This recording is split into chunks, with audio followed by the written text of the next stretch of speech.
Thank you for browsing page 121. Today we're going to take a look at Traveler, Mercenaries of Charted Space. I don't know why I said it like that. I liked the cover. I didn't understand why an obvious psionic individual was doing something to this poor guy, but judging by the guys that are surrendered in the background, it's a psionic interrogation. This book was out in 2021 as part of the Mercenaries set that came out with that big box set and the others. I got it recently as part of the bundle of holding. I'll put a connection below to a link to the bundle of holding that's going on through about January 8th. So you still have a little bit of time as of the posting of this video. And I was not expecting much when I sat down to read this book. A little bit of backstory on that. I sat down to read it on a day that I was fighting a bit of a head cold. I wasn't feeling great. I was the only one in my house. Everybody else was out. And I sat down, put this on my lap, and completely enjoyed my afternoon. Good way to ride through a head cold. That may not be the greatest praise, but I mean it as great praise. A very distracting, very enjoyable way to spend the afternoon. I really enjoyed this read. This was, of course, by Martin J. Doherty. The cover art was by Douglas Derry. Yep. I liked this book a lot. I was not expecting much when I picked it up, I have to tell you. Mercenaries of Charted Space, if you're an old Battletech player like me, you've had everything they have to say on the topic of mercenaries. That is a big theme of Battletech. Run many, many mercenary campaigns in Battletech over the years. And I thought this was just going to be more of the same. It's not. This book gives you tremendous flavor for Charted Space.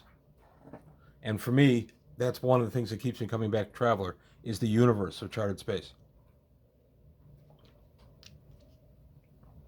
So we go to the introduction, different kinds of mercenary units, some nice little artwork there. You can be a peacekeeper, you can be fighting a local civil war, you can be corporate security. There's a lot of different things you can do. Common procedures, how to find mercenaries, agency and broker fees, and regional variations. And honestly, this is what I thought the whole book was going to be. Like, okay, it'll be more, just like in Battletech, is how you do it and everything. Very little rules in here, more ideas, and I like that. For the Third Imperium. So now we go to the Third Imperium, how they use mercenaries in the Third Imperium. I thought that was kind of neat because I didn't really ever give much thought to mercenaries inside the Imperium. But again, as security or corporate guards and things like that, there absolutely would be, and even as house guards. If you have a lot of money and you want to feel really important, you hire yourself some mercenaries as your household guard, and you pay them well and take care of them, and then they go ahead and they guard you and do what you need done. So it talks about mercenary life in the Third Imperium, how you find clients, how you keep clients, regional variations, and different hotspots around the Third Imperium. The Aslan Frontier, the Delphi Frontier. There's a nice look at it, and it's a nice little chart. You look at the little key below, AF, Aslan Frontier. There you go. These would be where you get mercenary tickets that would be on the borders. But it also talks about how you get a mercenary ticket inside the borders of the Third Imperium. You have the Julian Frontier, the Spinward Frontier, the Salamani Frontier, the Windhorn Frontier. Dealers and agencies, Instel Arms, weapons manufacturer and licensing agency. So you can get your charter under Instel Arms, and you can get hooked up with jobs, and I'm sure they take a percentage, and that'd be a good way for a good Merc unit to get employment. Then we have the Spinward Security Corporation, licensing agency, and broker. That's a mouthful. So a couple of different ways you can do it. And now here's a breakdown of some units. We get some sample units, how you would set this up in your Traveler game. And this does go a little bit into the rules, but that's okay. That's what I want. I wanted samples. I wanted ideas. There you go. With the table of organization, this is Albie's platoon, infantry platoon, how it breaks down. Security Section Escort Inc. And here's how they break down. Frontier Security Services, Starmerc Flotilla. Shandu's Brigade, Combined Arms Brigade. Just all kinds of different ideas and samples of what you can make up for your Traveler game, whether it's going to be you as the game master creating this mercenary unit that's going to be opposing your players, or the players wanting to create a mercenary unit to go into business for themselves. This helps in both regards. Keep going through the brigade. Here's some conflicts for you. The Eilish Trade War, Zagshir Industries, the Eilish Free Trade Group, various escalations. There's the star map of where it's going on. The summary, the Zidizu Civil War. I like the idea of Merc Group fighting a civil war. You may or may not be on the side of the Angels. And of course, that side depends on your political viewpoint. So you can get into some nice role-playing through this too. Now we go to, this is the part of the book when, wow, okay, I hadn't really expected this. The Zodani Consulate. Mercenaries in the consulate. I had never really given that any thought. The Zodani are kind of cookie cutter in my universe. I don't spend a ton of time developing their individual people and things like that. And maybe it's an area I've been falling down a little bit on. And this gave me some ideas. Mercenary life in the consulate. Who are your clients? The consulate fringe. The extents facing region. Dealers and agencies. Just really cool idea while we get into some example Merc units. And table of organization for that. Some conflicts. I don't know why it's doing this. It wasn't doing it earlier. And there's the star map for that. And then we're out and we go to the Vargir extents. Now, I have given a lot of consideration to mercenary units in and around the Vargir extents. But again, this was really good information to get. A nice look at the Vargir extents, where they are. Mercenary life in the extents. Who are your clients? Regional variations. All kinds of good stuff in here for Vargir. Again, not really something I had considered. And there's a nice table of organization for Vargir Merc unit. And there's the star map for it. Now we go to the 2000 Worlds, the Kukri. Absolutely, I have thought about mercenaries with the Kukri. They hire quite a few of their have client states that end up fighting for them. We have conflict in the 2000 Worlds. Mercenary life in the 2000 Worlds. I don't think I'd want to be a merc, a human merc, or any humanoid merc, any kind of meat eater working for Kukri.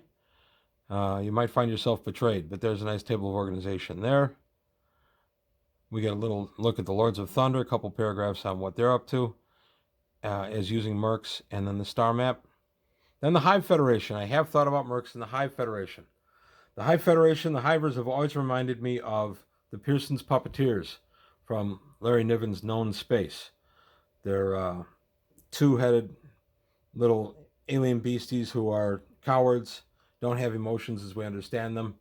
I always thought Hivers came from that. I could be wrong, but we got to look at the Hive Federation, mercenary life in the Federation. Who are their clients? Regional variants, dealers and agencies, and then a unit breakdown again. Very, very useful stuff.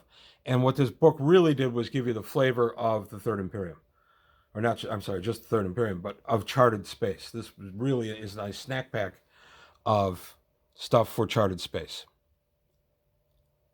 Now we get the Soleimani Confederation. Of course, mercenary units down there, both for the Soleimani and for the Third Imperium, as well as other factions. A real challenging role-playing thing would be to do a Ihate Aslan unit of mercenaries, to role-play that in the Soleimani area or other parts. The Aslan are coming up. There's our table of organization, the various conflicts. We get a nice look at the other conflicts you can have. And now we go to the Aslan Hayret. A lot of times the Ihate will hire on as mercenaries, and they'll fight for X number of years or through this battle or that battle. And once that's done, then they'll get some land on the planet that they were fighting for. That's not uncommon. A great role-playing challenge would be to do an Aslan mercenary unit run by your players as Aslan. That would be tremendous role-playing experience. That's something I would love to play in. Aslan ways of conflict. There are different levels based on their honor and things like that. Nice artwork throughout the book. I haven't said much about the artwork, but it's gorgeous. And nice unit breakdown. And the War of Desperation is one of our conflicts. And then the space map for it. And then we got to look at a couple of clans that specialize in being mercenaries. Then we go to non-aligned regions. So we go to the Outrim, the Rimward Scatter, the Trans-Gateway region, Agencies and dealers. Solutions in Stellar Arms Dealer. Trojan Military Recruitment Licensing Agents / Recruiter. Agency / Recruiter. Just all kinds of good information in here for stuff I hadn't really given any thought to. I really didn't think about mercenary units on the other side. Now I want to establish a active military campaign in the coming year, and I'm thinking about having them come into a conflict with a strong mercenary unit that might be as strong as their, be a bit of a match for their ship and their ship's company, and how the players will deal with that. I think that could be a lot of fun. Assault Force Alpha. It's just, there was so much fun in this book, and like I said, for an afternoon with a head cold with no real expectations, this was an absolute treat. Martin Doherty always writes a good book, so I guess my expectations should have been a little higher. But as I said, I'm an old Battletech player, and Battletech mercenary stuff, unfortunately, gets to be dry as dust. This book is not dry as dust. We got to look at an Oregon mercenary frigate with the isometric plans, some conflicts that you can run into. Again, some nice artwork. There we go. The Five Sisters were in the manorial subsector, so by Five Sisters and Yggdrasil.